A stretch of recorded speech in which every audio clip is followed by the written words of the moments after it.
Joining me right now on Kumite TV is UFC flyweight prospect Nadia Kassem. What's going on, Nadia? Yo, yo, how are you? Good, good. Good. We spoke before. I think it was either before your debut or after your debut win, and you were working for a pharmaceutical company. How much has your life changed Yeah. since then?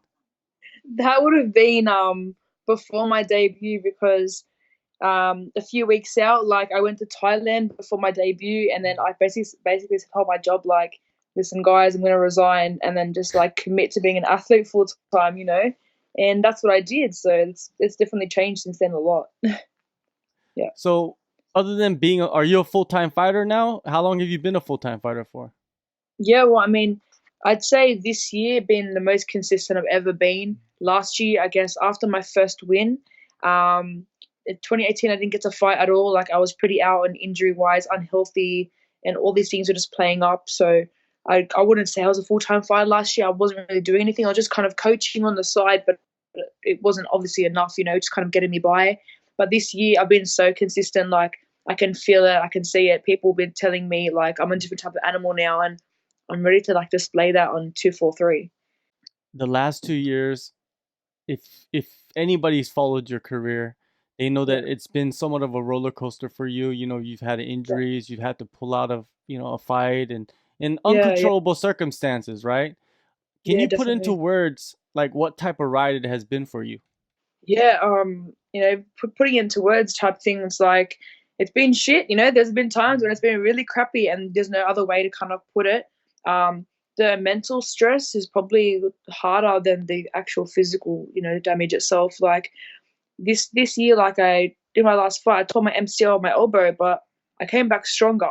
And then considering the last few times I've been injured, didn't really come back strong in a way. Like, but mentally, I'm so prepared now, and I understand you can get hurt in a fight, and I'm gonna just try and be less risky in that sense, and more like training smarter, fighting smarter, and that's gonna make a big difference. Are you physically like the healthiest you've been so far in your career, you think? I mean, healthy wise, like the fittest, the Mm. strongest, Yes. definitely. I mean, fight camp injuries is normal, so of course you're gonna get that, and you just gotta work around it. Like that's normal. You're training on it. I don't let it get to me mentally and everything, but definitely the fittest and strongest ever. Like I'm so consistent with the strength and conditioning. Like before, because I had to coach at certain times to make money. Like I had to kind of squeeze in a session just for like MMA training. Where now it's a separate session. We can take our time. I'll spend the 2 hours in the morning, then go home, do my thing, and then go back to the gym. So it's a more less rushed process. So we get to actually like do those little tweaks on the things that we need to improve. So, Yeah. what type of changes have you made since your last fight? I mean, like the strength and conditioning. So that's a big Yes. thing for me. I feel like I feel stronger and everything. So like I'm doing that 4 times a week, as opposed to doing it like twice a week. And they're actual like solid sessions. It's not just strength; it's the power, it's conditioning. There's now we've implemented cognitive training as well, which is really cool. So my coach Nathan from Anonymous Performance, he's awesome. Like he's really patient with me. He's taught me everything from scratch really, because before like MMA training, even in general, you put weights in front of me, I've got no idea. Like it's such a different thing, like the stiff motion compared to like having the free flow of MMA. It's so different. But I respect anyone who does, just that stuff, because it's not easy either. Other than the strength and conditioning, have you added anybody else to your team in the last 8 months?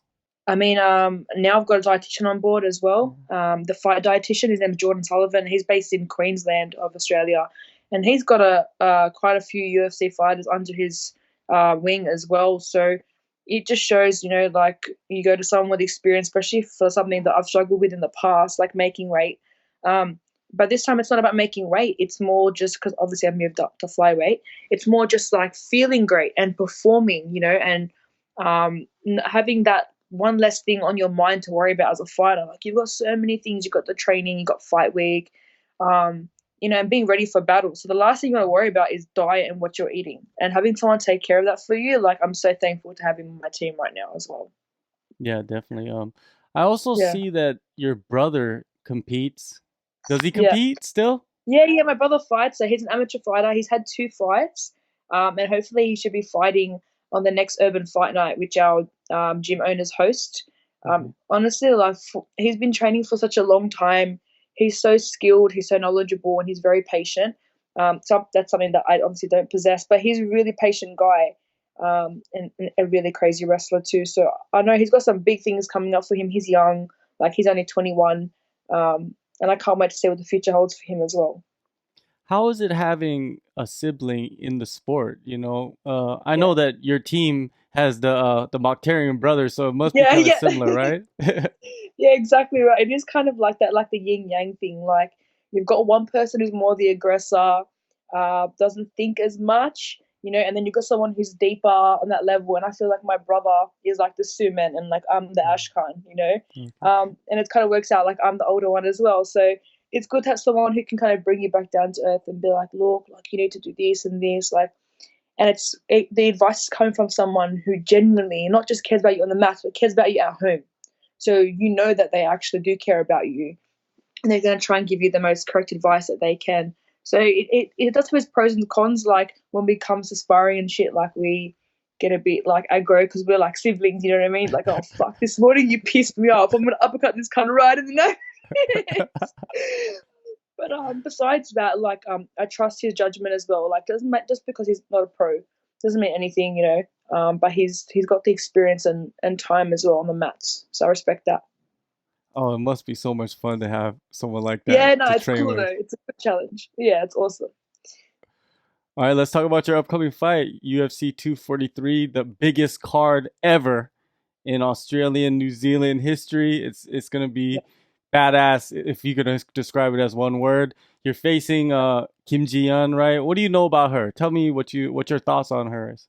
Basically, like what I've seen from her, like in her UFC fights, she shows a lot of hands. She's got great counters, big right hand and things like that. She's long, like she's a long bitch. Like I saw her and I was like, shit, but that's all right. Like I'm just gonna have to try and use my own range effectively, and I've got to be smart as well. With what she's gonna be doing. I'm not really sure. You never know. She could surprise me and be like, "Whoa, I'm gonna wrestle this girl," like knowing that I clearly haven't wrestled efficiently in like my last few fights. So I've kind of prepared for it all, but we'll honestly get to see what happens on the day. Who are the sparring partners you've been working closely with other than your Yeah, brother? yeah. Other than my brother, I've got honestly lately.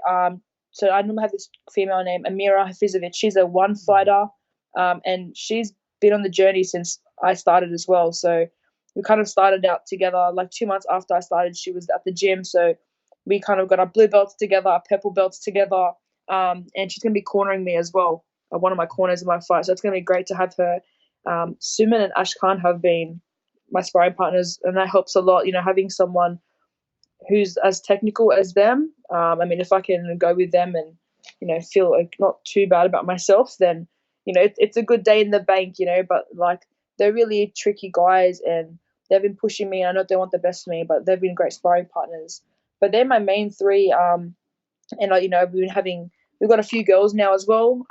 This girl named Brooke. She's from the States actually. And we've got another girl named Athena, and they've been helping me so much. They've been pushing me, especially on the ground and things like that. But it's been awesome, and I'm so appreciative. How different do you feel, heading into this fight compared to your first two fights in the UFC? I mean, different wise, I feel fitter. Like before, I could never imagine myself going a whole hour of sparring, without breaks. Like as in, like of course you get your mandatory minute to rest and everything, but like back to back rounds, I really set a different standard for myself this time around. Try not to go like such an old school mentality where like you just have to run to get fit. There's so many other ways about it, like heaps of sparring, different types of conditioning sessions, which anomaly performance has been helping me with, and I can just feel it this time around. It's going to be different. Have you seen this thing about the politicians in Melbourne wanting to ban the ring card girls for UFC No, 243?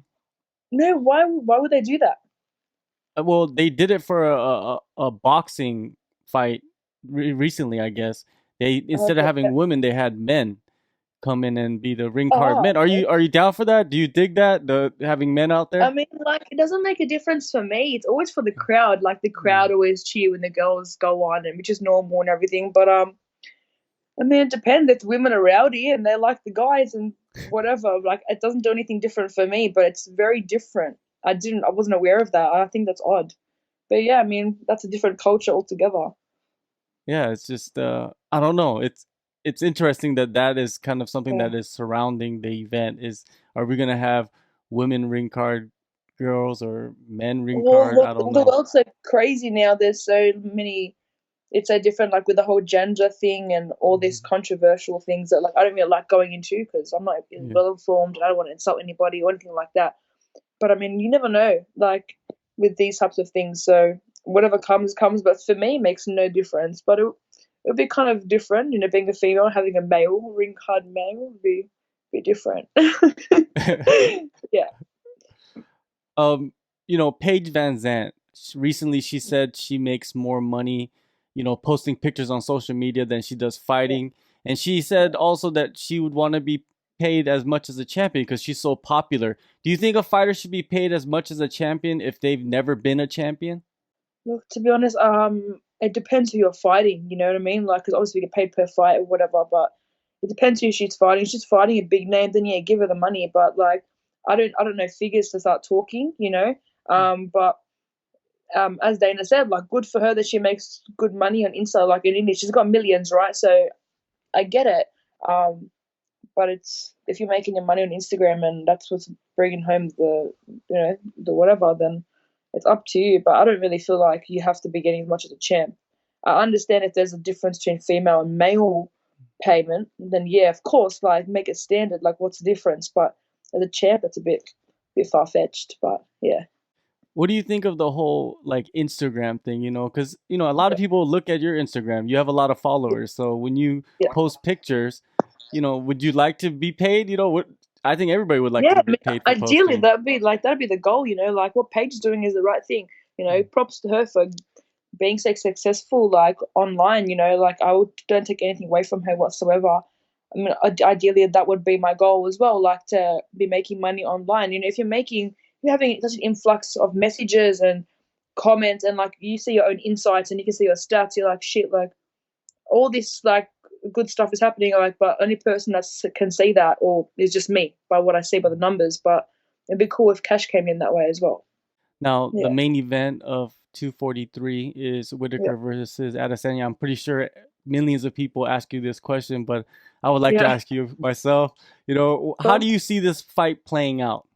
I feel like Israel might come in, try and be all fancy, and Rob will have it under control. I feel like it might throw him off a little bit. Of course, it could happen to anybody, but if it comes down to it, I feel like Rob is a stronger fighter, more dominant. And I've seen that in his performances, like his finish rate compared to like Israel. Israel's done great, but um, the last two like haven't been as dominant in the way. Like definitely more flashy and point winning, which is cool. Like either way, but if Rob's gonna come in like a bull or whatever, like he'd have to be worried. But yeah, I think I've got Rob for this one. In MMA, there's all different types of competitors. Yeah. Do you consider yourself a fighter or a martial artist? Um, I do differentiate. I understand that, and I don't feel like I can say I'm a martial artist because no disrespect, please don't take it this way, but like I don't really, not that I don't care, but it's like I never started the journey to be like ideally a martial artist. I just wanted to be a fighter. But so when I came to the gym, they're like, no, you need to learn discipline. You're a bit wild. Then I understood like what it's all about. I do love learning and everything, but I do feel like I've got the grunt in me. Like I'm a fighter opposed to being a martial artist. But I respect both, of course. All right. October 5th, UFC 243. Man, a massive stadium show. I'm so happy for you that you get a chance to fight Thank in you. front of all those people. Thank you. I'm so excited, and I can't wait to experience the crowd and the lights firsthand one more time. All right, Nadia, thank you for the time and good luck on the fight and your future. No worries. Thank you for having me on.